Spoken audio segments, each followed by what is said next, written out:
I've recently made purchases back into shares of this company because for me it's plain obvious that profits are going to grow in next year. This company has been one of my best investments previously, and I know it super well actually. I first bought it in 2019 at around 51 cents and sold it off in 2022, as you can see over here, at $1.71.5. Timing wise, not too bad, and this company is none other than Propnex. Today, Propnex is about 89 cents, but do know also there was a share split back in 2013. So it's been roughly flat ever since 2022, correct? Currently, Propnex pays a 6.4% dividend yield, and more importantly, I'll share with you why I forecast it to have strong profits in 2025. So if you're keen to find out more, continue watching. Hi guys, welcome back. Without further ado, let me introduce Propnex a bit to you, although I think you have heard of them before. Propnex is Singapore's biggest agency force with more than 12,000 agents right now. I have ex-colleagues, I have friends joining real estate already, and I would think everybody in Singapore would have a friend or family member that is in Propnex. Propnex has seized the leadership in real estate agency. As you can see over here, it dwarfs the second, which is ERA, as well as all its other competitors. It's not only the largest agency in Singapore, it has one of the strongest agency force. Let's look at some sales number for new launches. You see over here, this is Botany, and you would realize that 62% of that launch was actually sold by Propnex agents. That project sold really well, and the second place is ERA, followed by Hutton's Orange Tea and others. This rough outlook is not only in Botany, but in many other new launches. You'll see on average, Propnex commands 55.5%. This again is despite it having only 40% of total agency force in Singapore. Which means also, if there's such a strong agency force, if you're a developer, would you not engage Propnex? Definitely you would, correct? So they will be in each and every showroom if I'm not wrong. And this correlates to a previous topic I did, which is buying at record prices is not a good idea. It's actually not a contradiction because this is not whether it's a good entry price or not for a consumer or homeowner. We can debate until the cows come home to that. But if you are on the selling side, you sell today, it's a win already. Commissions are made, profits are made. Whether the price goes up 3 years later or not really doesn't matter. If it does go up, great, there's resale volume again. So for shareholders of Propnex, there is possible future profitability coming from the resale side. For this moment, I'll quite simply pick to be on the selling side of this hype cycle. And when we mention about selling side, let's try to summarize how the flow actually works. This is a list of new condos in 2024. You would see that what I've circled, Emerald at Katong, sold super well. In fact, probably sold out by the time you are watching this. And Chuan Park also selling 79%. Developers of these two projects can sleep soundly. They have definitely locked in profits already. But what about developers of other projects with a red arrow over there? Union Square Residence, 28% only. One Sophia, 0%. I'm not too sure if that's accurate or is a delay in launch because this is supposed to be on 6th of November. 0% also for 21 Anderson. For 8A at BT, that's only 57% sold. Which means also, developers, some make money, some don't. And let's use CDL, City Developments, as an example.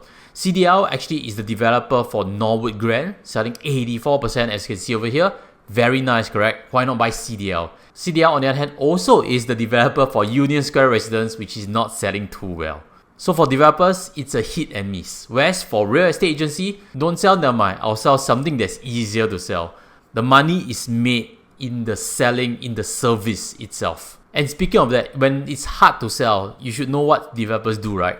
They actually give more commissions to move it actually. So if it's not selling well, they will take a cut and pay the agency side to move away the inventory. So for agency side, it's a win-win situation. Sell well, great, I make money immediately. Sell badly, you pay me more, I have to work harder, it's harder to sell, volume lower, but I still make money. So to make money from new launch, it's not only just buying new launch, it's not buying developer. I think the simplest game is actually buying the agency force, which is Propnex in this example. But speaking about CDL, their game is also not only in new launch. CDL, as you know, owns hotels. If I'm not wrong, Millennium Coptham Group is under it. It also owns offices and commercial buildings. The business of a developer is valued on price to book. and you'll see the CDL's price chart over here looks pretty terrible, correct? I don't know when the tide will turn, and I don't think a Singapore new launch hype will be enough to reverse its fortune. So back to our chart over here, it's much easier to be in the service side of selling the real estate, selling the new launch.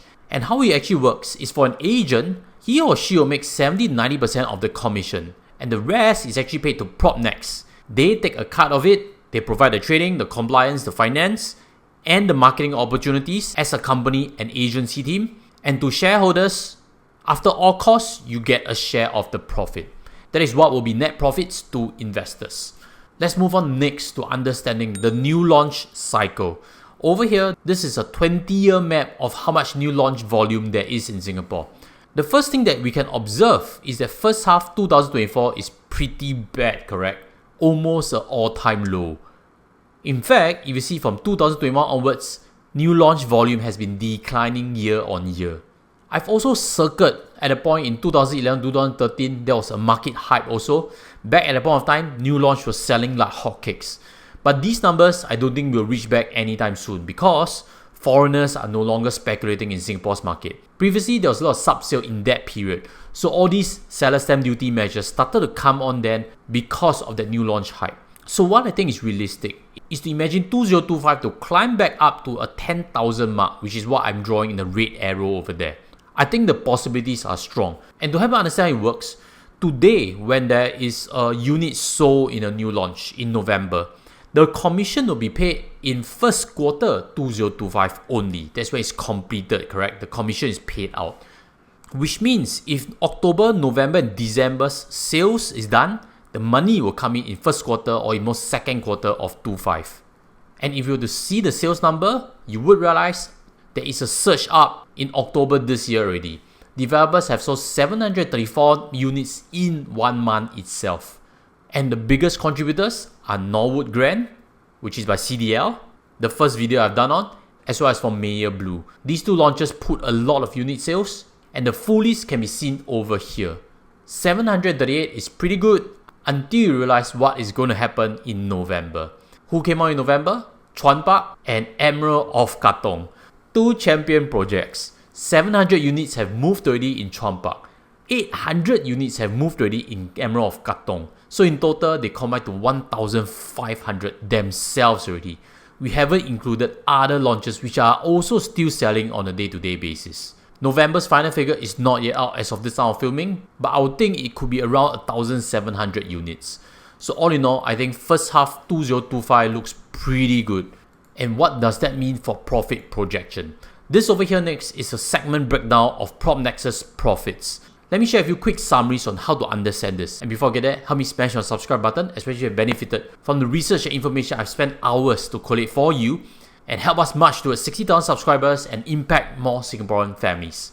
Thank you very much, and let me share with you how to understand the profitability of Propnex for 2025. Let's focus on resale market, private resale and HDB resale. I've done the homework. These two still look pretty strong. I've seen numbers on EC's MOP completing in 2024. I've seen numbers of HDB who are newly into the MOP period in 2024. In my opinion, that foundation would mean the resale market is still pretty strong from a profitability standpoint. Rental market on the other hand is so-so only. But the biggest contributor for Propnex at least is project marketing. Project marketing is new launch sales. 2023, you see it clocked 113 million in one half of a year, which is 31% of pie. In 2024 first half, you will see it's 91 million only, which is 27% of the pie. Actually, this chart is not correct because it gives the illusion that 2024 is better. Actually, 2024 was a worse year than 2023 for Propnex. The real look of it should be like that. A smaller pie for 2024, but a potentially bigger pie in 2025. The moment I realized that, I knew that Propnex, I had to reevaluate and revisit whether it's a good investment right now. The biggest kicker to it will really come from project marketing, which is new launch. And the key question is, could this grow and become 35% of the pie? That will mean 150 to 200 million for first half 2025. That is a sizable jump from 2024. And while you may think that, hey Josh, is that crazy? Is that too optimistic? Let me show you what Propnex actually clocked in 2021 and 2022 when I was an investor.